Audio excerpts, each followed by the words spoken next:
MrBeast tweeted out that he had created an app with a simple premise. Hold your finger on the phone longer than anyone else and you win $25,000. Little did he know, this simple app would destroy his reputation twice.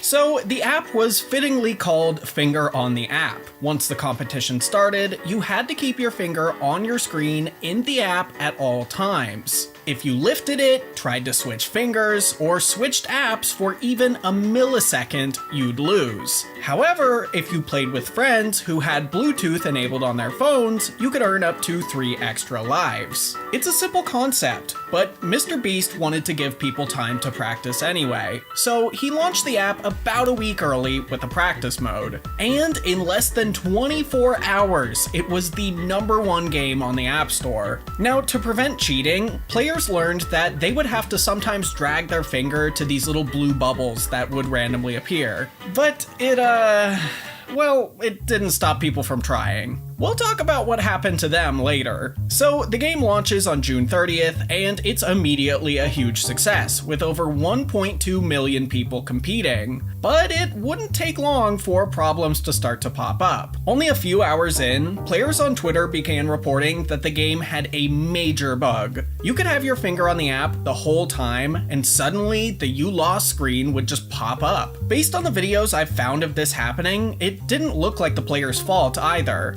In every video, their finger is clearly on the app the whole time. Well, the most likely culprit was grossly sweat. The sweat from holding the same finger on a warm screen for hours would confuse the touchscreen and cause the app to think that the player removed their finger. But the problems were only just beginning. Eventually, people have to leave their houses. Well, when doing so, the app would sometimes lose connection to the server in the switch from Wi-Fi to a cellular signal, and the player would get a message that they lost, even though they never took their finger off the app. But what about players who cleared their whole schedule and could just stay home and do this all day, like streamers? Well, they would have to fight against the worst problem of all: other people. Trolls were hopping around streams, donating small amounts of money under the name HeyZRee. When the streamer would try to thank them for their donation, this would happen. Oh, HeyZRee, I appreciate the... Oh my god! I don't know what that means. And it would happen a lot. HeyZRee. Ja. Ein Samsung-Gerät. Are you serious? No! It's honestly really funny, but I mean, I do feel bad for them. That's a pretty awful way to go. Not long after this, players started to discover that not only would they have to fight off glitches and trolls, they'd also be going up against cheaters. These cheaters were attaching styluses to things like 3D printers, fans, mixers, really anything that moved, to try and win without actually playing. Luckily, the app was so sensitive that the less advanced solutions would usually just end up messing up and getting disqualified on their own. But what about the ones that didn't mess up? Luckily, right before the game went live, the app developers pushed out an update that added cheat detection. They could detect patterns and how much pressure was being put on the phone screen. On top of that, later in the competition, they even changed the circle time to throw off unmanned robots. Now, you might be thinking that this competition would be over quickly, especially with all the problems I've mentioned so far. Well, the overall player count dropped fast, but 56 hours in, the app still had 13 players competing. So MrBeast did something to try and drop those numbers even lower. He sent all the remaining players to the moon to compete for $100,000.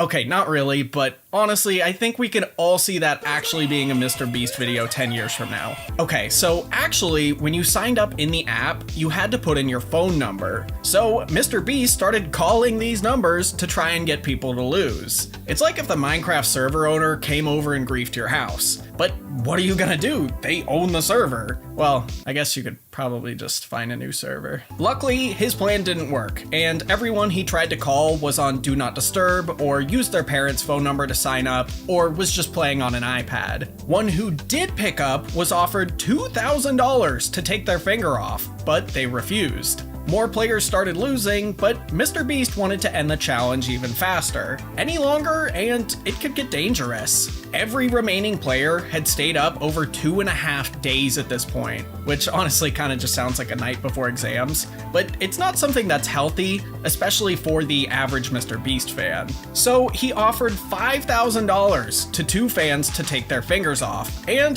they were smart because they both did. Wait, no, what the f? That's not what's supposed to happen.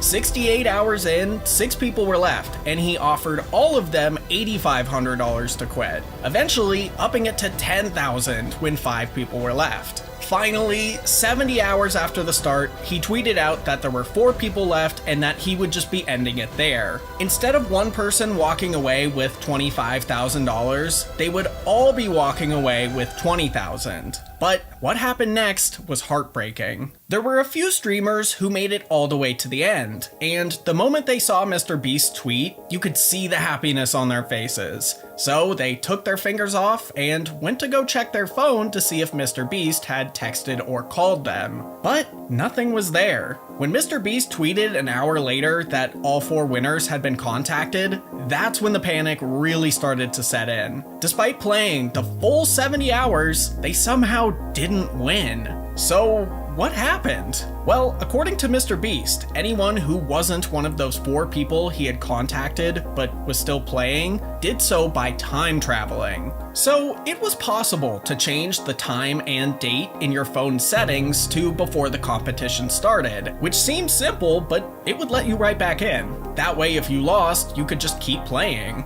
However, this wouldn't actually let you win because the server would know what time you connected to it. It was kinda obvious you cheated if you connected 2 hours before the competition ended. But not as obvious as me asking you to press the like button to help me out in the YouTube algorithm. So if everyone else claiming to have won just time traveled, why did hundreds of people claim that players like Lil Uzi's New Patek, Sheck It Up, and Chris Caden played legitimately? Most were streaming the whole time. So what happened? Somehow, they got disconnected from the game's servers without actually getting a message telling them that they lost. In Chris's case, about 10 hours before the competition ended, he left the house. When switching from his Wi-Fi to the cellular network, he must have been disconnected from the server just long enough for it to disqualify him.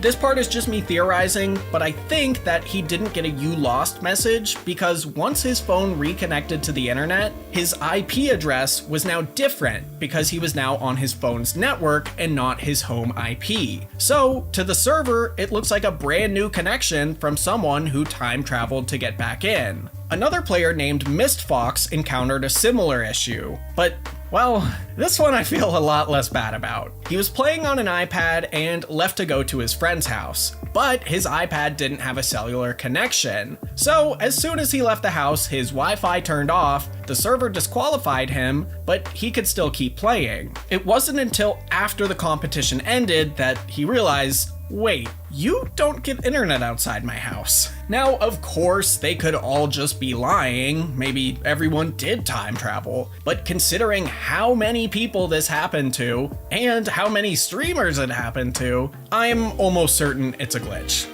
Now, I wouldn't consider any of this to actually be MrBeast's fault, and I'm not just saying that because I'm wearing a MrBeast shirt. I bought it just for this video.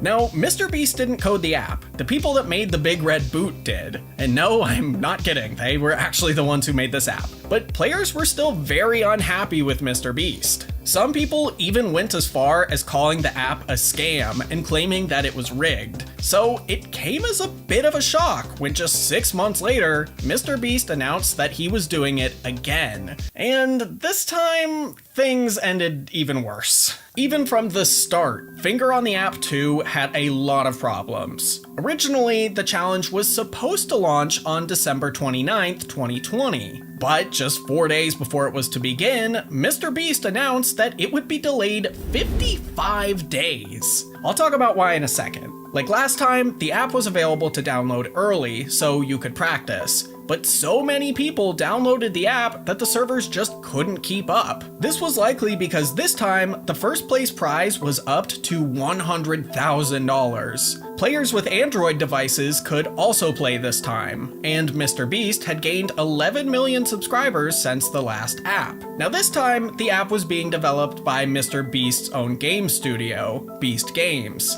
and they were the ones who advised him to delay it by 55 days. They told him that they would need that much time to ensure there would be no bugs, and so they could prepare to have so many players. So the launch date was moved to February 19th of 2021. Even with this massive delay, February eventually rolled around, and the app was still clearly not ready. A few weeks before the challenge was set to begin, the app glitched. The timer counting down to the start of the challenge hit 0 early, and the start date in the settings said that the challenge would begin on December 31st, 1979. I actually don't even think MrBeast was alive then. These glitches persisted over the next few weeks, and one night before the game was supposed to launch, they were still happening. Nobody knew what was going on, and there was just complete radio silence from MrBeast. The launch day rolls around and still nothing. Even days later, there was still no update on what happened. As far as I could find, there was actually never any announcement or reasoning behind the competition never launching. Instead, the app was silently updated nearly a week later with a new start date of March 20th. On March 14th, MrBeast tweeted out the same thing, confirming the start date. Luckily, this was the last delay. But before I discuss how the competition went down, I should probably explain what was different from Finger on the App 1.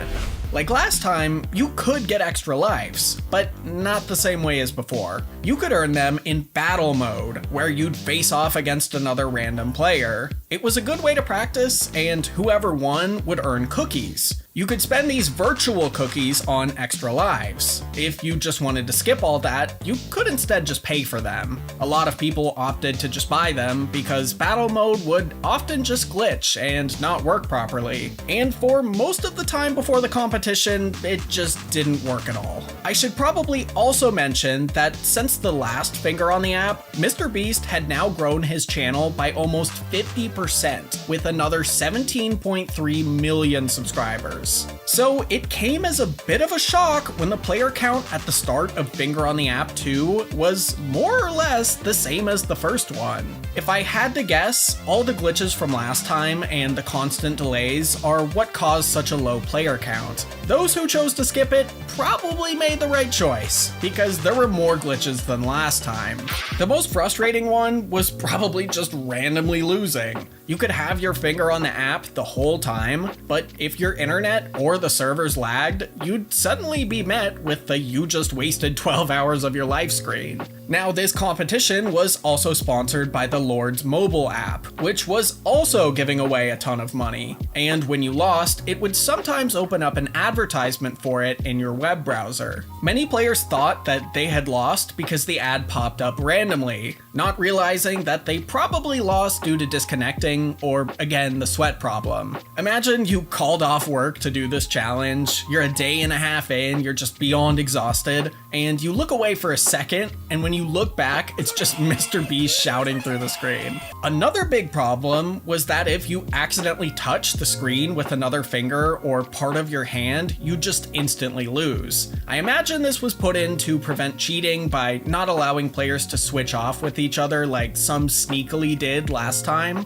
but it seemed to cause more problems for actual players than cheaters. Perhaps the most frustrating glitch of all is that any extra lives you had would seemingly disappear and reappear at random. This would mean that even if you had 3 extra lives left, you could lose while they're glitched and not get the chance to use any of them. Seeing as how lives cost real money, it wasn't a good look for Beast Boy. On top of all this, the bots were back, and a lot of them seemed to be doing doing better than last time. However, MrBeast had a trick up his sleeve this time. About 7 hours into the competition, bombs would appear on screen that you would have to dodge or get disqualified. Seeing as how the robots just flung a stylus around on screen, they were pretty much instantly defeated. As the competition continued on, the app began receiving thousands of negative reviews from players who had lost due to glitches. And the Beast Games Twitter was on overdrive, trying to respond to the thousands of tweets they'd received about the problems. There were so many glitches and problems this time that the competition was actually down to just 10 people only 31 hours after it began. Like last time, MrBeast began offering money for those final 10 to take their fingers off early. And most did. 2 days and 3 hours after the competition began, SwagBacon123 was crowned the winner and walked away with $100,000. And yes, that is actually his name. He thinks it's cringe too. As you can imagine, the replies to this news were a sea of salty responses from those who lost due to all the previously mentioned issues. MrBeast's reputation in the eyes of many fans had been tarnished. Although for a second time the problems weren't his fault, it was still his competition and his name on the line. Luckily, all the players had lost is time, as those who didn't get to use their extra lives got a refund. But it probably doesn't come as much of a surprise that there has yet to be a Finger on the App 3, and there probably never will be. MrBeast's channel is now triple the size it was back then, so I don't think he could run another one even if he wanted to. But at the end of the day, I don't think he's any of the things people on Twitter called him because of this competition. In fact, he's far, far from it. This man is actually a saint. And I'm not just saying that because of all the people that for some reason seem to think I look like him.